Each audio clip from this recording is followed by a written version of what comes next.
youngest African leader and you've just been democratically elected. And you have a grand vision both for your country and the continent. What was the most important point or message that you have delivered to the world during the meetings of the United Nations General Assembly in New York? Merci beaucoup pour l'opportunité que vous m'offrez de revenir sur ma participation à la 79e session de l'Assemblée générale des Nations unies. Cette session a été l'occasion pour moi de défendre le multilatéralisme inclusif. Comme vous le savez, le Sénégal s'est depuis très longtemps positionné dans le camp de la paix, partout où des crises ont existé, et dans la défense de la différence, de la diversité qui pour nous est un enrichissement entre les peuples. Et c'est dans cette diversité-là et dans le respect de la souveraineté de chaque pays que nous devons construire des ponts qui permettent de garantir la paix dans le monde. Et ce multilatéralisme inclusif est d'autant plus important aujourd'hui que le monde est traversé par des crises multiformes, mais qui sont aussi très préoccupantes pour la paix mondiale. To be a bit more specific, Mr. President, have you been able, alongside the other African leaders, to push for the cause of Africa at the UN, and particularly in your attempts to secure a seat for Africa at the United Nations Security Council? Je le pense très sincèrement, d'autant plus que les voix ne sont plus des voix isolées pour réclamer la réforme du Conseil de sécurité de l'ONU et d'autres instances internationales comme le FMI et la Banque mondiale. De plus en plus aussi, les pays occidentaux commencent à tenir le même discours. Cela veut dire qu'ils adhèrent à la justesse du combat qui est défendu par les pays du Sud. Et c'est d'autant plus important que le monde ne se limite pas, comme le dit un autre président, à 5 pays. Et cette demande n'est qu'une demande légitime des pays pour un multilatéralisme inclusif qui donne à l'Afrique comme à l'Amérique latine une place plus importante dans le processus de prise de décision dans le concert des nations. Nous pensons que des efforts sont en train d'être faits, que des progrès seront bientôt réalisés de façon concrète et que la réforme des instances des institutions multinationales, internationales seront effectivement mises en œuvre et aboutiront à un consensus global qui respecte la diversité des pays qui composent cette institution qui est extrêmement précieuse à nos yeux.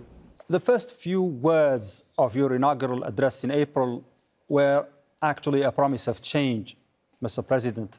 You said, by electing me, the Senegalese people have opted for a breakup. Could you be more specific about what kind of breakup? Breakup with what?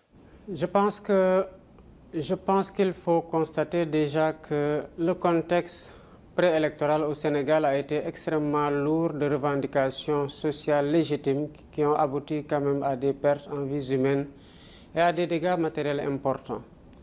Mais quand on note la manière dont le processus électoral s'est dénoué, où le peuple sénégalais s'est rendu dans le calme aux urnes pour faire son choix, qui n'a été l'objet d'aucune contestation, ni du côté d'une frange du peuple, ni du côté des autres candidats à la présidentielle, on se rend compte que ce peuple n'avait qu'une seule obsession, c'est de défendre les valeurs démocratiques et les libertés.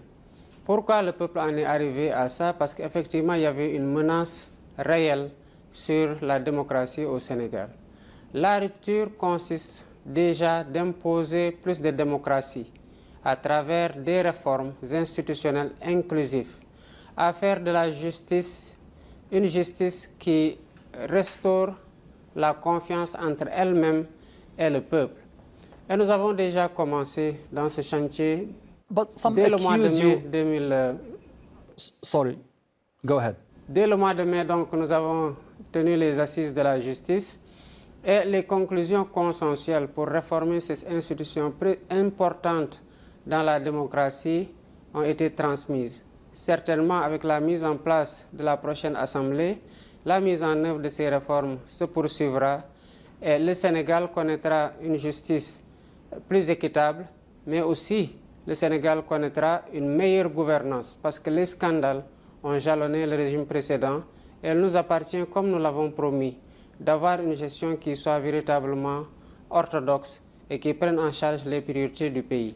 Voilà en quoi, entre autres, au-delà du choix prioritaires des secteurs dans lesquels nous investissons, la rupture, en quoi elle consiste, et c'est une véritable transformation systémique que nous avons proposée au peuple sénégalais et que nous sommes en train de mettre en œuvre. Okay. Certain people accuse you of trying to consolidate your own powers by calling for an early election, an early parliamentary election, and also by dissolving the parliament. Could you explain your objectives and motivations behind those decisions?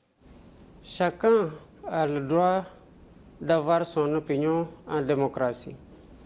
Et en tant que président de la République, je dois être le premier garant de l'expression libre des citoyens dans le cadre de leur opinion. Il reste entendu que, quelles que soient les critiques, je revendique le droit à être apprécié ou jugé sur les actes que je pose en conformité avec la loi qui régit le cadre d'action dans lequel j'agis. La dissolution de l'Assemblée nationale est prévue par la Constitution de notre pays, qui est la charte fondamentale. Est-ce que j'ai violé la Constitution en dissolvant l'Assemblée nationale le 12 septembre? La réponse est non. Et j'ai voulu en avoir la garantie en demandant au Conseil constitutionnel, quand le débat s'est posé sur la bonne date, de trancher sur la date qui devait être la bonne pour dissoudre. Le Conseil a retenu le 12 septembre, j'ai dissous le 12 septembre. La Constitution m'oblige, quand je dissous, de fixer la date de la prochaine élection, des prochaines élections législatives dans un délai minimal de 60 jours et dans un délai maximal de 90 jours. J'ai fixé la date dans un délai de 67 jours. Est-ce que je me suis conformé à la loi en faisant ça? Oui. Le processus est en train de se dérouler normalement. L'opposition, comme elle en a le droit, en toute liberté, a saisi le Conseil constitutionnel pour faire annuler les décrets que j'avais pris. Le Conseil, en toute souveraineté, a confirmé les décrets et rejeté les recours. Je leur ai garanti que l'élection va se passer dans la transparence et dans la régularité, et le peuple sénégalais aura l'occasion de renouveler la démocratie en confirmant le mandat qu'il nous a donné ou en faisant un autre choix. Toujours est-il que le résultat des urnes, qui correspondra à l'expression libre de la volonté populaire, s'imposera à tous les acteurs, y compris à moi-même. Okay, you've made that point clear, but could you please tell us why these people are opposing your policies? Certain opposition parties are even organizing rallies against your reforms. What's the explanation and what are the motivations of their opposition to your policies? La démocratie, c'est la diversité d'opinions, la diversité doctrinale, la diversité dans les positions. C'est ce qui fait le charme de la démocratie.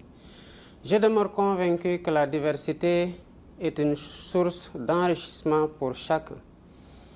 Que l'opposition ne soit pas d'accord avec moi dans les réformes que j'ai proposées, notamment en voulant la suppression du Conseil économique, social et environnemental et du au Conseil des collectivités territoriales, est tout à fait légitime parce que c'est elle qui définit librement sa posture.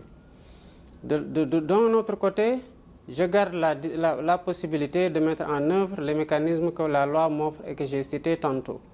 Ils sont libres aussi dans le cadre de la compétition de s'organiser au mieux de leur stratégie parce que chacun va dans la compétition en voulant gagner, étant entendu que le seul souverain qui détient le pouvoir de délégation de sa légitimité reste le peuple, et le peuple s'exprimera quand il aura fini d'écouter tout le monde le dimanche 17 novembre 2024.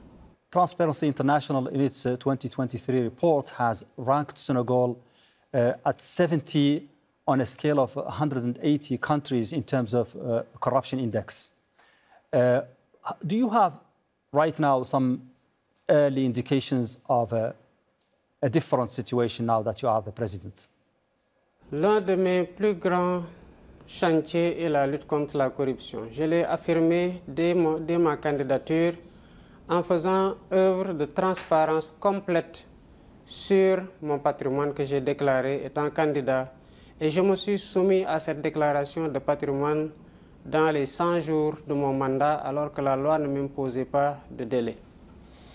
J'ai imposé aussi à tous les ministres de mon gouvernement de respecter le délai qui leur a été fixé pour déposer leur demande leur déclaration de patrimoine. D'un autre côté, j'ai mis en place le pôle judiciaire financier, qui est l'organe judiciaire qui est chargé de réprimer les délits financiers et économiques. Et il a commencé à faire son travail dans la sérénité et en toute souveraineté. D'autres réformes interviendront. Des projets de loi sur la transparence sont disponibles. Il s'agit d'un projet de loi sur la déclaration de patrimoine pour élargir le champ des assujettis, d'un autre projet de loi sur la protection des lanceurs d'alerte en matière de corruption et de délits économiques, d'un autre projet de loi qui doit modifier les pouvoirs de l'organe de répression de la corruption en les renforçant, et d'un projet de loi sur l'accès à l'information. Cette série de 4 lois, quand elles seront votées, renforceront fondamentalement le dispositif de lutte contre la corruption à côté de la reddition de comptes qui est en train de se dérouler normalement. Apart from the question of corruption, Mr. President, you have promised to do something about unemployment, particularly among the youth, and also to give a bigger portion of the natural resources, the revenues of the natural resources to the people of Senegal. What progress has been made with regards to these 2 points? We notice that unemployment among the youth is still a major issue in Senegal. Le chômage des jeunes est un problème majeur partout dans le monde et une préoccupation majeure dans le cadre de l'exécution de mon mandat. Les jeunes ont besoin de travailler. Le Sénégal est un pays qui a 75% environ de sa population qui a moins de 35 ans. Et le phénomène migratoire que nous sommes en train de vivre de façon déchirante rend compte effectivement de l'ampleur du chômage dans notre pays. Voilà pourquoi j'ai mis un point d'honneur dans la formation professionnelle et technique pour outiller les jeunes afin qu'ils puissent être le réceptacle d'un transfert de savoir-faire dans le cadre de l'exécution des contrats d'envergure qui sont signés dans notre pays. Et c'est une clause importante que nous sommes en train de mettre en œuvre dans tout ce que nous signons. Je dois dire aussi qu'en voulant investir massivement dans l'agriculture qui mobilise près de 70% de la population active, et en voulant investir dans l'industrialisation pour ajouter de la valeur et transformer les matières premières dans notre pays, mais aussi pour créer des emplois, en voulant investir massivement dans la digitalisation à travers une stratégie qui est en train d'être finalisée pour donner aux jeunes la possibilité de profiter des potentialités qu'offre le numérique et les services qu'il annexe, nous sommes en train de prendre à bras le corps un problème dont nous sommes pleinement conscients, à savoir celui de l'emploi des jeunes. Il est bien évident qu'en 6 mois, il est difficile d'inverser fondamentalement la courbe du chômage, mais à l'aune de ce que nous sommes en train de faire, bien avant la fin du mandat, les résultats seront fondamentalement ressentis. You have just mentioned the contracts, and the question is, you have promised to revise all the contracts between Senegal and other countries to make sure that none of them violates the sovereignty of Senegal or the interests of the country. Could you give us some specific examples, and what are the countries in question here? Je voudrais déjà faire noter que quand nous sommes arrivés, nous en avons parlé bien avant dans le cadre de notre programme. Nous l'avons confirmé après mon élection. Nous avons mis en place depuis bientôt un mois ou un peu plus un comité de relecture de l'ensemble des contrats. Ce comité est en train de travailler à faire l'inventaire des conventions et contrats qui ont été signés par le Sénégal. L'objectif étant de voir est-ce que les autres parties ont respecté leurs obligations et leurs engagements dans le cadre de l'exécution de ces contrats et, le cas échéant, continuer à renforcer le partenariat avec eux.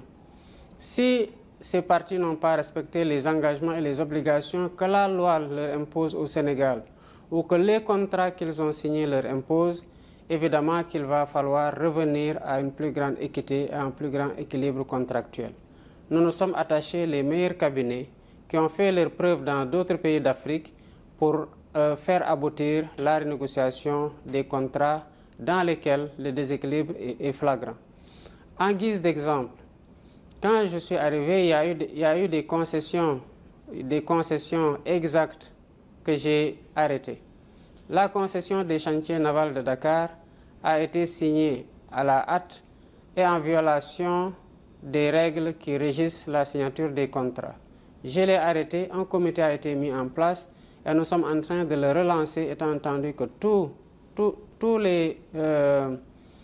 toutes les parties qui sont intéressées par l'appel d'offres pourront à nouveau soumissionner, mais nous avons voulu garantir que sur les 20 ans ou plus dans lesquels on attribuera la concession, que les intérêts du Sénégal auront été pleinement pris en charge. So, President, your ties with Ousmane Sonko are very close.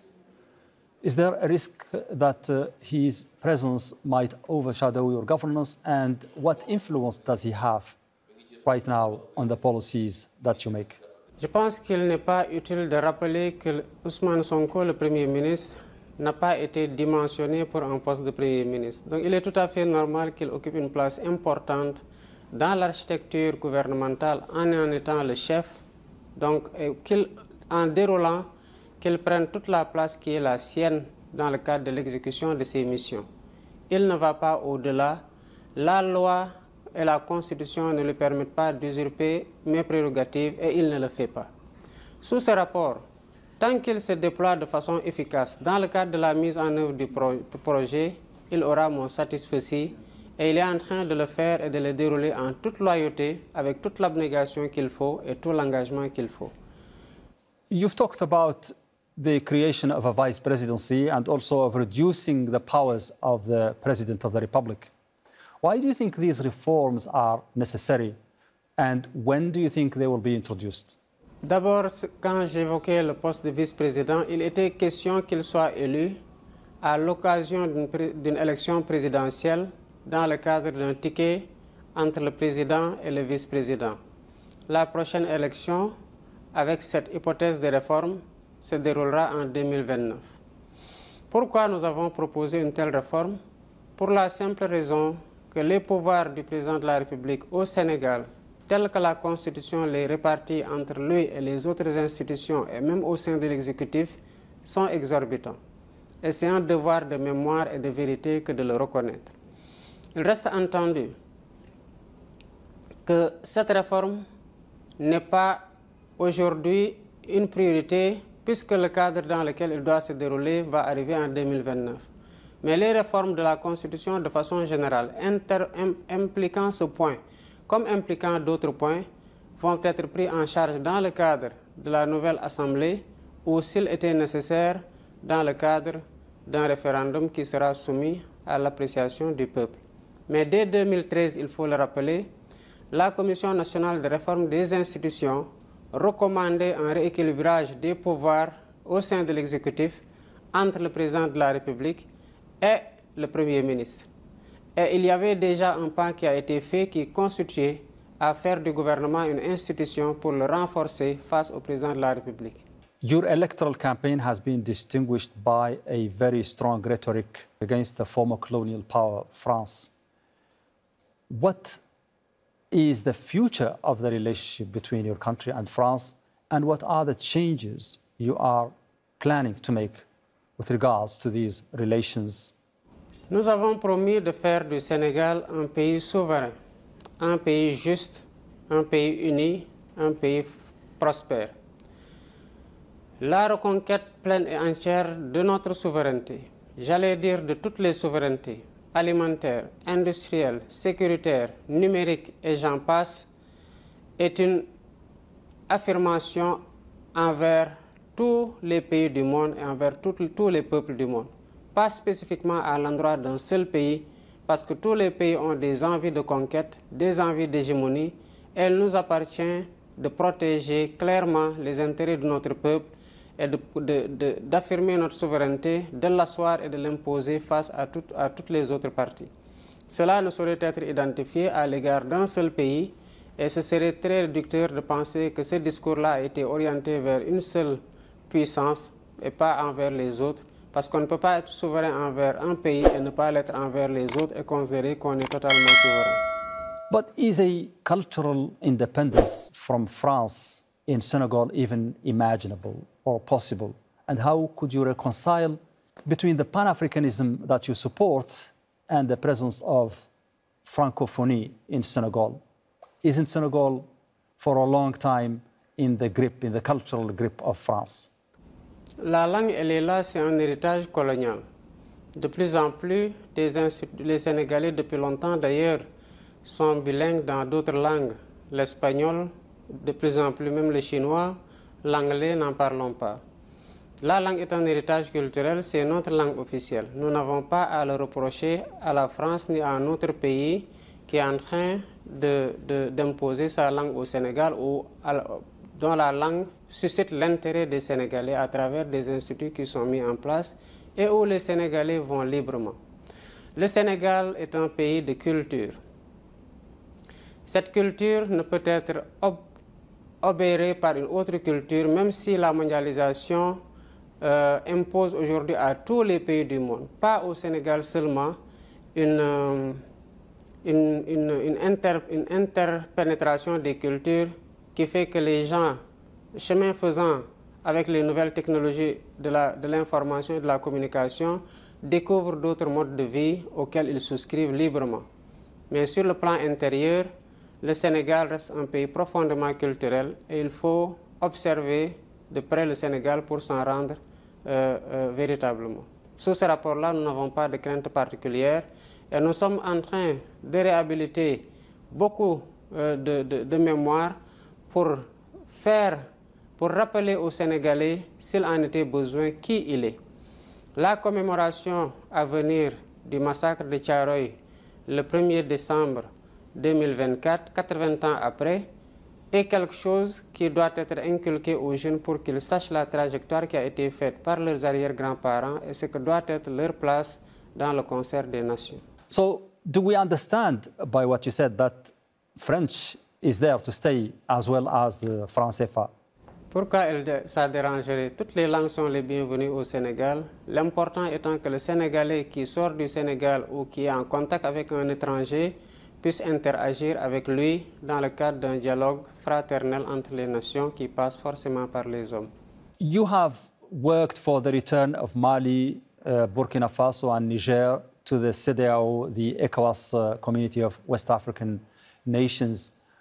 What was the impact of their quitting that organization on the stability in the Sahel, and why have you asked for their return? D'abord, on ne peut pas encore parler de retour parce que le délai de préavis expire en janvier. Ce que nous demandons, c'est que plutôt qu'ils restent, pas qu'ils reviennent. Et nous respecterons leurs décisions.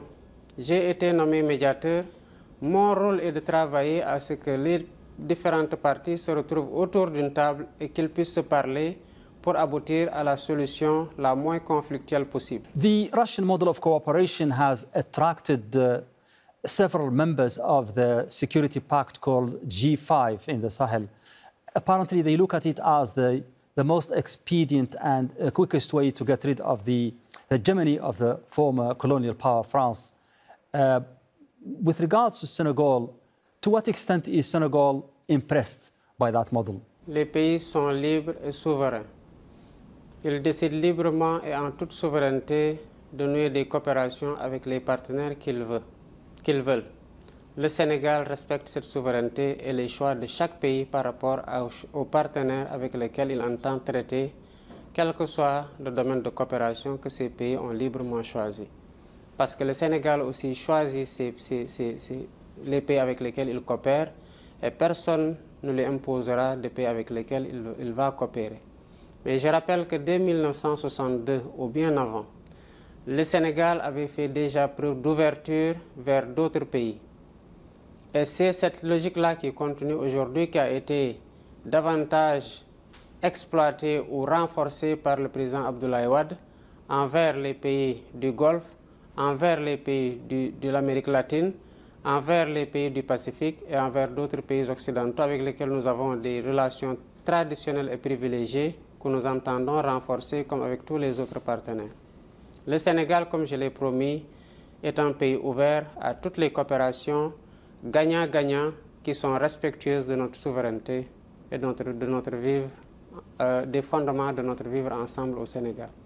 Finally, Mr. President, at this moment of uncertainty, what is the message that you want to convey to the people in Senegal, both to those who support your policies and those who oppose them? Je voudrais d'abord exprimer ma compassion aux populations qui sont victimes des inondations au moment où je suis absent du territoire et leur dire que le gouvernement sera à leur côté et leur apportera toute l'assistance nécessaire, mais qu'il travaillera rapidement à un plan général pour éradiquer ce fléau. Je voudrais aussi dire aux jeunes Africains de façon générale, parce que le Sénégal est le pays de départ, mais les migrants proviennent de tous les pays, y compris et surtout ceux qui sont frappés par l'insécurité au Sahel. Dire à ces jeunes que c'est eux qui doivent construire leur pays et que là où ils vont, c'est des jeunes qui l'ont construit et qui l'ont rendu meilleur pour qu'ils aient envie de partir là-bas et leur force de travail est importante pour le pays. Je voudrais enfin dire à l'ensemble des Sénégalais qui m'ont choisi le 24 mars 2024 comme ceux qui ont choisi une autre alternative, que la promesse que nous leur avons faite, nous la tenons au jour le jour dans nos actions quotidiennes. Et c'est comme ça que nous travaillerons à leur présenter le 7 octobre prochain le nouveau référentiel des politiques publiques au Sénégal et la vision 2050 du gouvernement pour leur dire où est-ce que nous voulons aller, leur demander leur soutien constant pour la mise en œuvre de ces réformes fondamentales. Excellency Bassirou Diomaye Faye, President of the Republic of Senegal, thank you very much for talking to Al Jazeera. Merci beaucoup.